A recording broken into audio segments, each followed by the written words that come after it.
I can hear you in the hallway. You got your coat, you got your scarf and hat, yeah. But baby, it's late and it's freezing cold outside.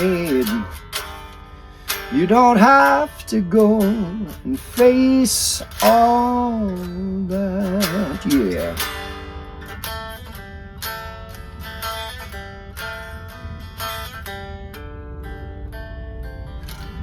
Howdy music lovers, Tom from Blakgraz here. Welcome to another episode of Guitar N Gab.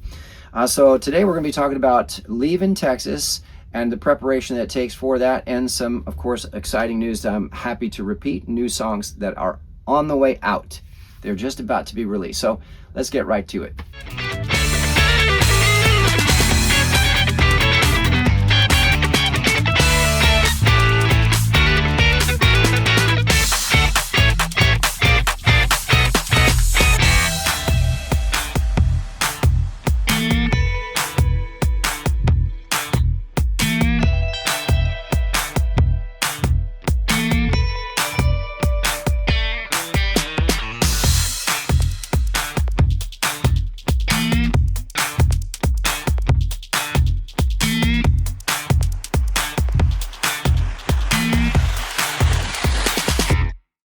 Howdy music lovers, Tom from Blakgraz here again. So let's get into this. We had mentioned before that we are leaving Texas. Well, we just did our last gig for the whole year in Mineral Wells, Texas, and it went great. It was a really fun time, beautiful place, nice folks. It was really nice to meet TJ and Pam in person and all of their friends and all the folks that came out to see the show. And what a rainstorm, holy smokes. But before I get into all of that, I gotta say thank you to, of course, Custom Build Guitars.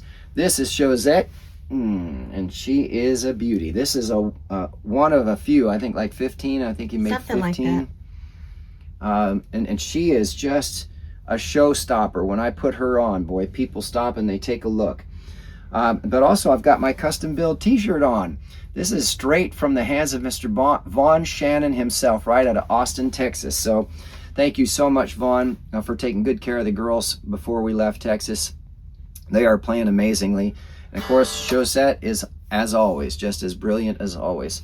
So, Mineral Wells. It was a beautiful facility, a huge, nice, big piece of land. And it was so much fun to play for all these people. And then a rainstorm hit. And it was so loud. Now, the place is big. It was this big inside metal barn, like a metal barn that they had converted, and they do weddings in there, and they do shows. They had a nice big stage, dancing, their own sound system and everything. I mean, it's a really nice place. Fun people. But the rain was so loud, I actually had to turn up a little bit just so, you know, we could hear the music over the rain because of the metal roof. And then after the show, as we were sleeping, it kept raining, and it rained so hard you could feel Rufus being rocked around. It was a bit windy. You could hear the rain just pelting. I mean, he said, TJ said, you know, when it rains here, we get like 2.5 inches of rain. It comes down hard.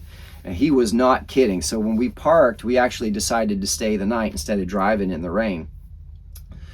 We wanted to make sure that we were on gravel, not on mud. All right. Because the rain was so hard. But anyway, so the show went great. It was wonderful to make new friends there. We're looking forward to being back in December. We're already booked there, so make sure you get out to Mineral Wells. Make sure you go there in the meantime too and patronize them. They're a lot of fun, wonderful people, beautiful place. You want to talk about the morning visitor that snuck in? Oh yeah, when we were getting ready to leave the next day, one of the neighbor's cows came into the driveway. Now they had a donkey on the other side, just right next to the parking and stuff. So it was nice meeting the donkey, but then the next day, one of the cows had gotten out of the field and was on that piece of property, and actually was really interested in meeting Rascal. I didn't have my camera, also I would have gotten it on video, but yeah, she was very playful. She was curious. And yeah, it was a beautiful cow too. Yeah. She was really, really healthy and good looking. light brown fur, just and real curious. And white a little bit too, yeah. And just kind of knew she was not supposed to be there. So, but she was so curious. She just wanted to meet Rascal and come over and say hi. And it was really kind of cool. So anyway, then we drove up here. We're at a truck stop, and then we're going to take care of some stuff here on Rufus to get on the way to Georgia. We're going to Kennesaw, Georgia, and then from there we're going to jump to Lexington, South Carolina, and then the year just goes full steam ahead, 3 or 4 shows a week. And we're booked to the end of the year, which is really exciting. So I'm eager to get back into that flow of show, and a few days off, and show, and a few days off. I'm looking forward to that a lot. It has been nice to have the time to work on Rufus and get other things taken care of and get the year booked. But now I'm looking forward to getting back in the rhythm of playing and traveling. So in the process of doing that, obviously, we've had the guitars, as I've talked about, taken care of by Vaughn. We've kind of done some improvements on Rufus, including new tires. Today, I need to check the driver's side front wheel bearing. It seems that there's a small leak there. So Jeff and Beth, we're coming to Elkin, and you're going to help me fix those seals. So I'm just going to make sure the level is okay for the next long drive that we're doing. I'm going to get under and check the pinion oil level also, because that's the oil that goes out to the 2 back wheels for their wheel bearings. I just need to make sure. When Marty actually put the new tires on the back, he noticed that there was a slow leak on the passenger side. I've been keeping an eye on it on the new tires too. There's not enough coming out fast enough that it's actually dripping down onto the tires. So if I just maintain that level in the back, that'll get us to North Carolina, and then Jeff and Dustin and I can work on it, and we'll do another chicken stew for y'all and have a nice big party. So that's the other thing. Plus, we did it once while we were back in Texas, but we're going to do it again here before, just as a quick rinse, to rinse off the radiator, just to make sure, because we're going into warmer weather. We're going to be driving a lot more. So there's going to be dust and dirt that's going to gather up on it. So we figured, well, we'll just rinse it one more time while we're here at this truck stop, and take advantage of the water and the hose being here. So I'm going to put some Dr. Bronner's on the inside, and then just spray it down, and then spray from the outside, and just really rinse it off, and then let it dry while I go under and check the other stuff. That's basically it for the stuff for Rufus. We didn't get to do everything we wanted to do before leaving Texas, but we got quite a bit done. We did, but there just wasn't enough time. Yeah. There's just not, that's the thing, there's just not enough time in the day to do everything, not just that we want to, but that we actually need to. And especially since we took this guy on, he's been kind of a project, because he had never been taught any basic commands. He had a shock collar and basically was shocked all the time for everything. So I think the trauma made it really difficult for him to communicate and comprehend what you're trying to get him to do, because he was just always in pain. It was always a pain, and he was always high strung about being in pain or trying to avoid pain, right? He's picked up most commands within 24 to 48 hours. He's very smart. Yeah. He's already, especially since we started using the prong collar, for the excitability. It really responded. In fact, I had a great experience with him just yesterday at the park that we stopped off. We stopped off to say goodbye to our friends Taylor and Ashley in Dallas. Euless. Yeah, Dallas-Euless area. Dallas-Euless area. And we actually had something mailed to them. They dropped it off, and I had something that of his that he loaned me. I was able to give it back to him before we left for the year, so he could actually enjoy using it and not have to wait till December to get it back. Yeah. But we were there early, and so I took him on a nice long walk around the park, and I did this 4 big laps on this big, huge park, nice walkway. And it was so nice because he was actually responding to my verbal commands without me having to put pressure on the lead at all. Most of the time, he only had one little flare-up when one small dog went by, and he got a little bit excited, and I had to kind of correct him. Other than that, he potted great. He walked great. He would stay. He kept sneaking up a little bit, but I'd say heel, and he'd whoa, okay, and I didn't have to yank him, which is really a relief for me, because I do not like giving harsh corrections. But you got to get through their thick skulls, right? They get so fixated on a squirrel or on a kid playing or on a ball or whatever. And we met this nice fellow who was cleaning the park too. And he offered, he said, I find these tennis balls all over the place. Would your dog like a tennis ball? And I said, I would love to take it, but he is in training right now, so I can't distract him. Because we were just sitting. I had him just sit and watch all the kids playing tennis and playing, running on back and forth and playing catch, and they were playing on some playground equipment and stuff. So I just let him sit and just observe, watch all the movement, watch all the excitement, instead of letting him get wound up into it and wanting to rush at it. Instead, I showed him that you can just sit and look and see what everybody is doing. And it was really good because for the whole 4 times that I went around, I did not walk fast. I made sure to make him walk slow with me. So he's making huge strides. And of course, Martha now has him doing paw, and he sits and he stays. That was the other thing. I was going to say, put with the the leads leash down, and I did other things. For instance, I had to throw something away. So I put the lead down and made him sit and stay, put the lead down, walked away, left it, not holding the lead, threw the garbage back, walked back to him, picked it up again, and he was fine. Then a couple times I actually did it where I put the lead down and said, come, walk 5 steps away and come, and he came right to me. It was very good. Then another time I was doing dips, and he sat and stayed with the lead on the ground. So he's starting to have a little bit of off-leash training, and he's obviously picking up on it really quick. Hold on. If it's moving, because it's Hannah rubbing up on it. Oh, the cat is, the manager is demanding attention. Oh. Whoa. There she is. That's Hannah, the furry road manager, making her cameo. She's like, my contract says that you are supposed to pay attention to me right now. It's like really hard. She knows that isn't that funny? She knows it's the phone that she has to go for. Yeah. She knows, because she'll do the same thing. What are you after? She sneaks knocking up on him. She'll do the same thing with the computer. She knows we're looking at the computer, so she'll go up and rub on the computer like, hey, I want your attention. I know you're staring at this. You should be looking at me. Anyway, so that was a great experience with him. And last night over at the little mini play area park here at the truck stop. He was completely off leash, no, just regular collar, no prong collar, no leash on it. And both of us were working. It had to be about only 3 feet away, but we were calling him to come, and he was starting to respond. Yeah. It's windy out. Wow. Rufus is farting. That's the window seal on Rufus because of the pressure from the wind blowing outside. That's how strong the wind is blowing outside. That just sounds funny. So sounds like a whoopee cushion. That sounds like just like a whoopee cushion, yeah. Or, whatever else.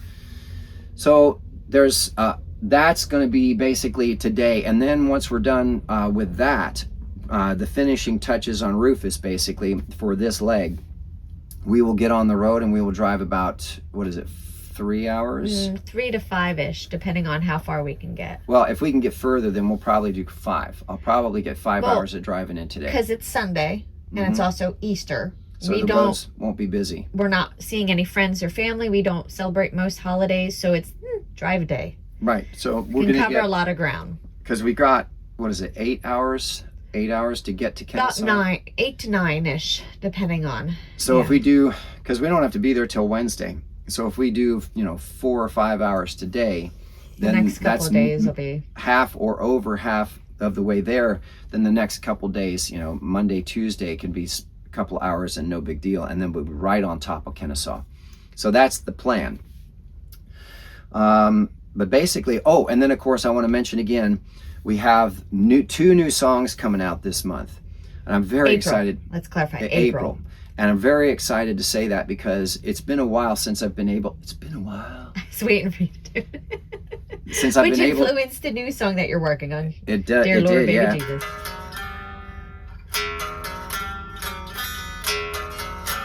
That's a little rough. Can tell it's new.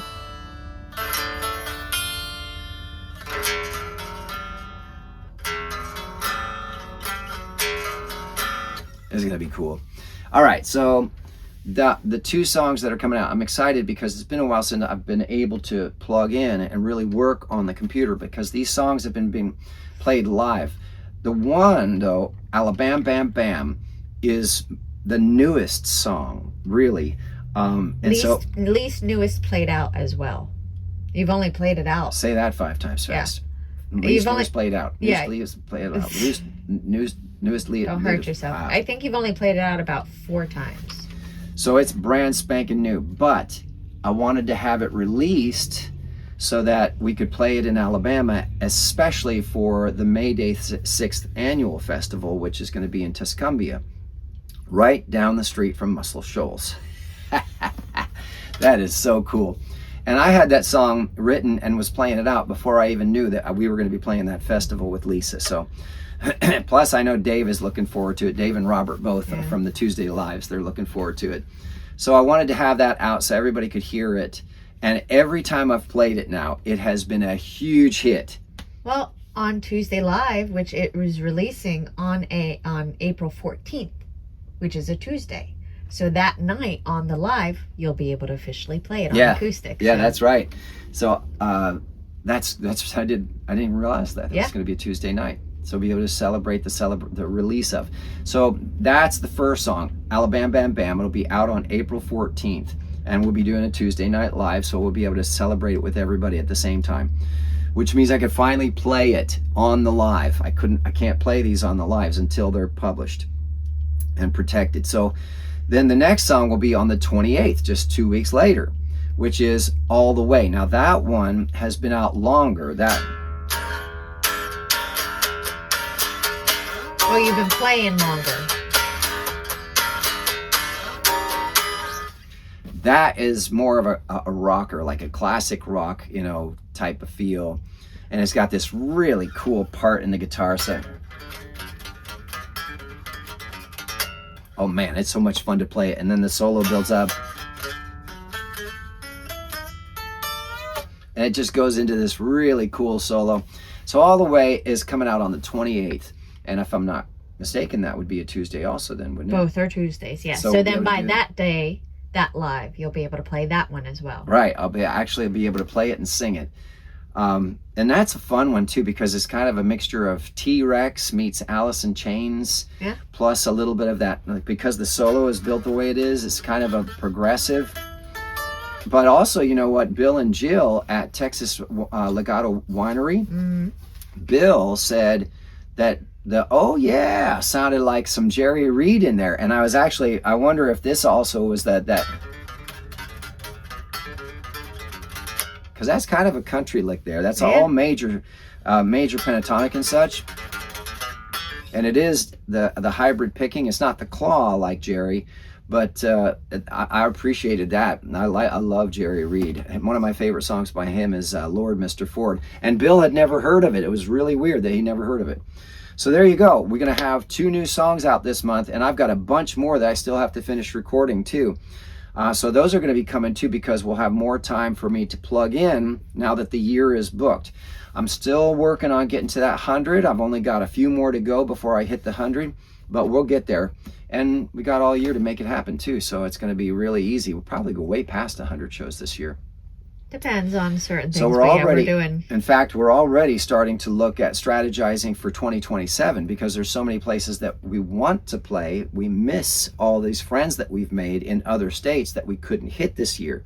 So we're going to try and figure out a way to be able to hit every place that we've played before in 1 year in 2027, which is really exciting to think, that far in advance about how cool it's going to be able to do that. So all right, that's what's going on. This Guitar N Gab has to get cut short because I got to get outside and start working on him, and we got to get down the road. So thanks everybody for tuning in. Make sure you subscribe and like the video if you enjoyed what you saw, and even better, make sure you check out the links down below. We've got CDs for sale and merch for sale. We have handmade only a few more handmade T-shirts left actually, and then we still have the emotional support beverage koozies at each show. But more important than anything is to actually see you out at a show. I can't wait to shake everybody's hands, look you in the eye, and thank you in person. All right, y'all. See you next time.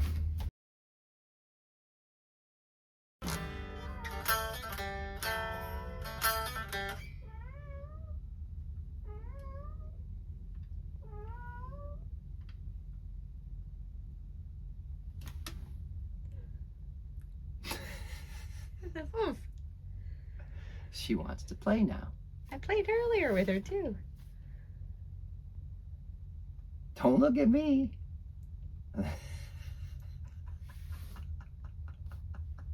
The second we sit down.